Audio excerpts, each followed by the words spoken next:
Housing is a little bit different. We have to stop thinking about it as a product and more think about it as like air. You need it to live. Welcome to After the Fact for the Pew Charitable Trusts. I'm Dan LeDuc. Housing, a roof over our heads, is what we all need to live. But in the past few years, home prices and rents have skyrocketed, eating into family budgets at historic levels. And across the country, there aren't enough homes for families that need them. Currently, there's an estimated shortage of 4 to 7 million homes. One major city, Minneapolis, is doing something to change that and can serve as a model for other parts of the country. You heard from Margaret Kaplan at the top of this episode. She works at the Housing Justice Center, a nonprofit in Minnesota. And we'll hear more from Margaret in a bit. But first, a conversation about some unexpected ways that housing is actually becoming more accessible in Minneapolis. That brings us to the data point for this episode, 12%. That's how much new housing stock went up in Minneapolis from 2017 to 2022, and it happened while rent remained constant.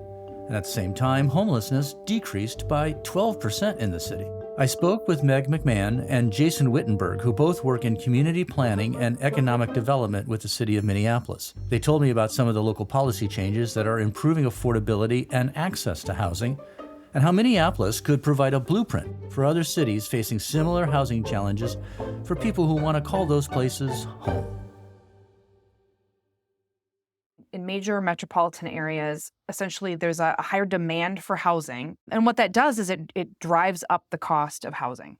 Minneapolis, the last 10 or 15 years, we've seen historically low vacancy rates. Landlords now have a lot of leverage in terms of adjusting those rents in accordance with the demand. That's Meg describing the large increase in housing costs across the nation and the issues Minneapolis was facing, an economic problem that was even worse for marginalized communities. We were seeing, particularly for families of color, a broadening gap between the number of places that they could afford to live. And the city has taken a fairly aggressive position on trying to produce more housing in order to really meet that demand. It's been really focused on increasing supply at all income levels. Minneapolis is a fantastic city where we have a very high quality of life, but at the same time, we are among the worst cities in the country in terms of disparities between white and African-American residents. And housing was one of those places where we, in Minneapolis, have seen a major disparity. That's Jason describing the historical context behind why some people have more difficulty with housing access and affordability. As we started development of our comprehensive plan, there was a real focus on eliminating disparities. There are a variety of tools that have to be brought to the table, including some critical regulatory changes. There's a realization that zoning plays a key role. It's not certainly the only factor resulting in housing being undersupplied, but it's a factor that cities can control to a large degree. We are not under the impression that market forces are necessarily going to cause housing to be affordable for our lowest income populations. So there was sort of a culmination of things that made people realize we needed to unlock these opportunities. We work with a lot of clients who are experiencing barriers and challenges to accessing housing in our current system. Margaret Kaplan has worked to connect people with housing for more than 2 decades. At the Housing Justice Center, she sees the obstacles facing those trying to have safe and secure homes across Minnesota. Housing Justice Center is a statewide organization based in St. Paul, Minnesota, and we focus on making sure that people have safe, stable, affordable, dignified places to live in their community of their choice. So we have a pretty broad array of clients. Typically speaking, our clients are very low income. Also, because of the demography of Minnesota and because of the disparities in our housing system, the vast majority of our clients are Black, Indigenous, Latinx, or Asian American. We work with a lot of immigrant households. We work with a lot of clients who have disabilities. I would say that almost all of our work we do in collaboration with other organizations. There's one person in particular, after 20 years, lost her apartment. She'd been a great tenant, always paid on time, and they decided to non-renew her lease for reasons that are mysterious. And so she's been trying to access housing in a system where it's actually not necessarily designed for people to be successful.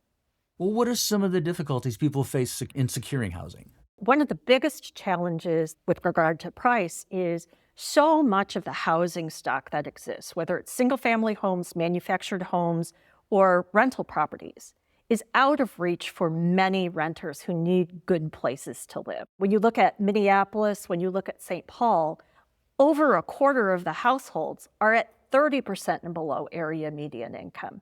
Margaret notes that the lowest income households in the Twin Cities area are disproportionately Black, Indigenous, and people of color.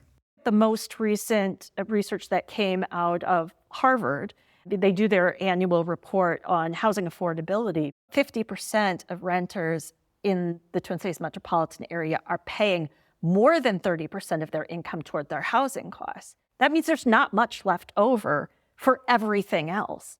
Economists say that anyone who spends more than 30% of their income on housing is considered burdened. Paying more than that could make it harder to afford other necessities like food and health needs and transportation. And it isn't just a problem in urban areas, right? I mean, your organization works across the state. What are some of the challenges you see in suburbia and rural areas? We do a lot of work with manufactured home communities or mobile home parks. Manufactured home communities are one of the largest sources of unsubsidized affordable home ownership.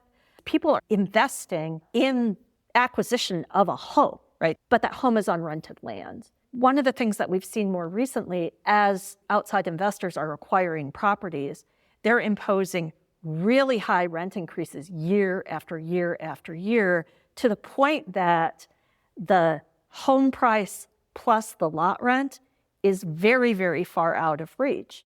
But unlike somebody who's renting an apartment, you can't just move to another apartment. You have this home that sometimes costs $15,000 to move, no place to move it to, and a limited amount of time to sell it in place.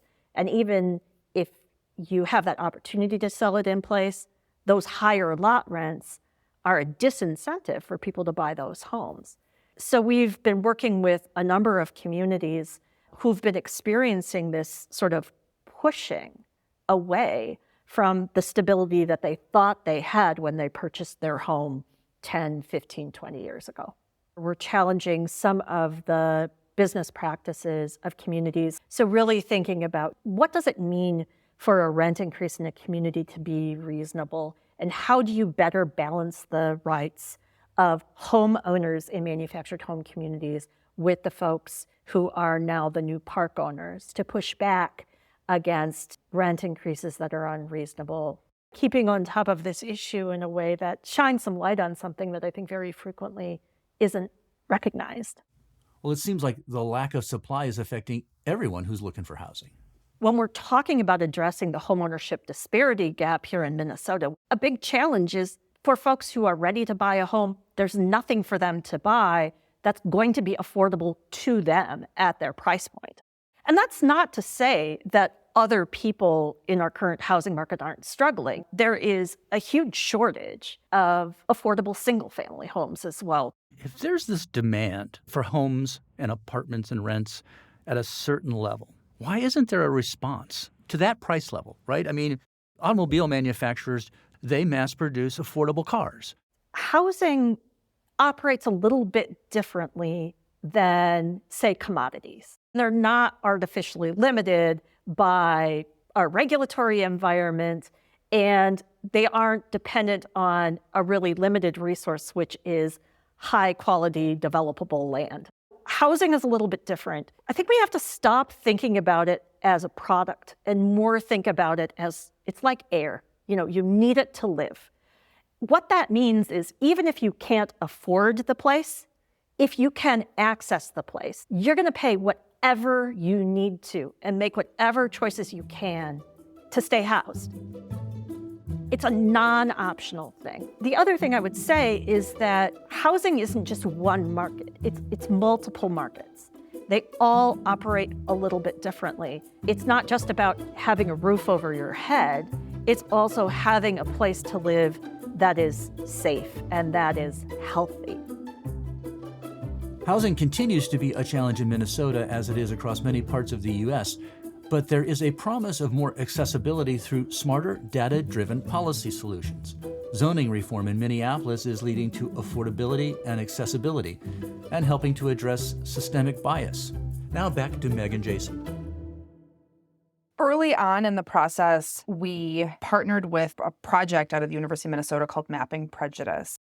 They were looking at racially restrictive deed restrictions and covenants and making an effort to really educate people about the history of racism and segregation in and around Minneapolis. Zoning certainly had been complicit in driving the way that our communities develop. It helped guide land use policies that really were designed to repair historic harms. And so when we talked about unlocking neighborhoods and opening up housing accessibility, it was really through the context of saying, look, there are places in the city where we haven't had new development in decades or generations. You make a good point, which is people want safe housing, they want comfortable housing. But, a good house means it's near a job, it's near affordable groceries. And your mapping was showing that some of those nice locations were the ones that had room for growth and it wasn't happening. So, Jason, how do you change that? Minneapolis received a lot of attention for becoming the first major city to eliminate exclusive single-family zoning.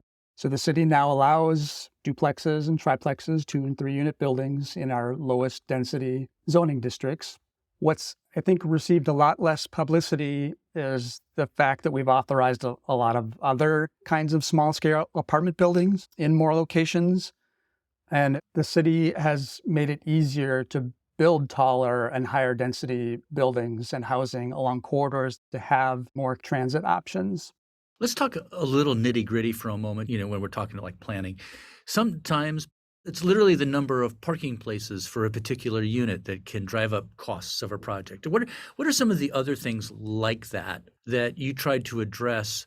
Sure. A big one for us is being very clear in our plan about how tall buildings can be in different locations.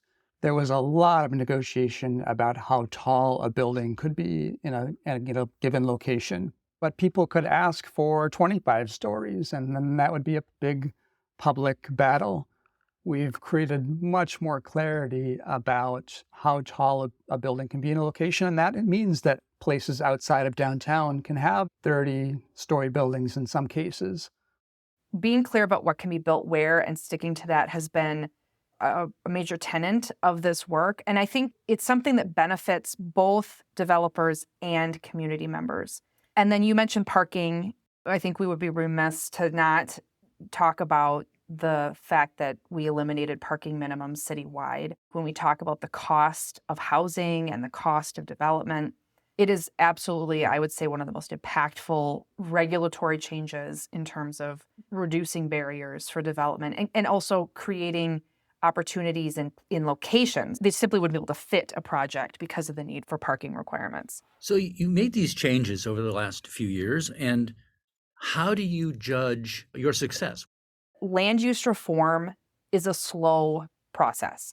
It took 150 years for the city to look the way it does today, and it will certainly not reform itself from an urban design perspective in my career, right? This will take time.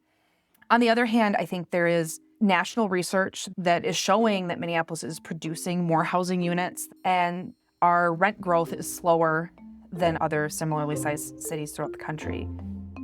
Can those be directly attributed to a policy that was adopted 3 years ago? I don't know that I'm prepared to say that.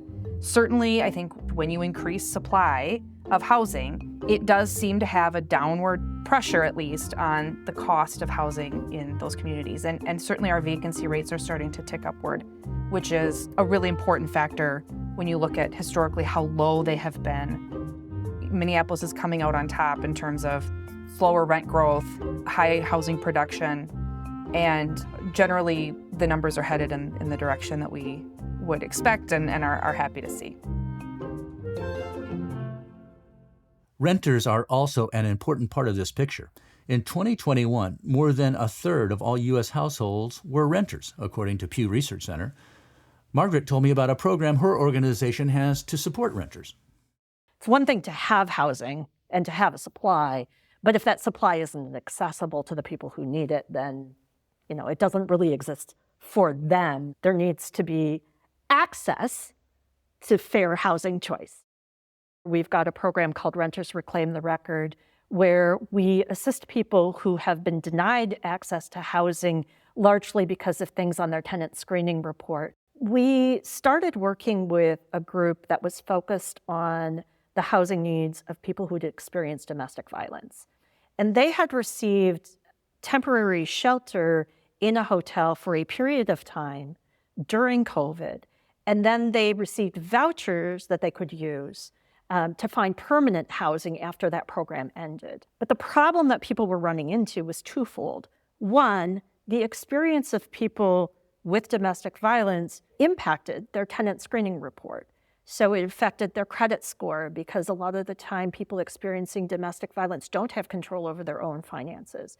Sometimes it involved their criminal history because they are going to be intersecting with the public safety system.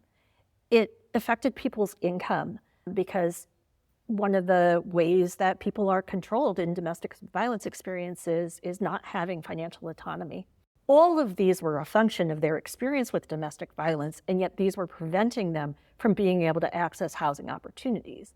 Even if you could get past the threshold of the tenant screening criteria, a lot of landlords were saying no to the vouchers. We were working with a number of families who were trying to utilize these vouchers. The team on Renters Reclaim the Record, they were able to interact directly with some of the landlords to try and just chip away at some of those objections, to explain what was happening, to allow people to get a second chance into housing opportunities, and most importantly, to make sure that people were able to utilize their vouchers so the housing that they were able to access was affordable to them. Well, you make a great point about access and ensuring that it is affordable to them. What's the crux of all of this? You can't think about owning a home if you're scrambling with your current financial situation, right? So having housing that is affordable, and that is the biggest cost in people's lives, then puts people on the trajectory to being able to think about what's next. To take people out of a situation of feeling unstable and in a state of crisis all the time, that is very, very traumatic, to something where people can focus and plan and be grounded and really think about, okay, this is what I want the future to look like.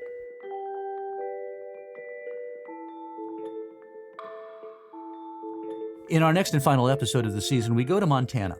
You might think a state with lots of wide open spaces may have plenty of room for new homes, but that state is facing the same problems we're seeing in much of the nation: high costs and not enough affordable houses and rental units. Leaders across the political spectrum have united there to work on some innovative solutions. After COVID, people were moving to smaller states. That's not where our problem started. That's where our problem became really unbearable. We hope you'll join us. To learn more about what we've been talking about, visit pewtrust.org/afterthefact. And please take a moment to make sure you are subscribed to our show wherever you listen to your podcasts. Thanks for listening. For the Pew Charitable Trusts, I'm Dan LeDuc, and this is After the Fact.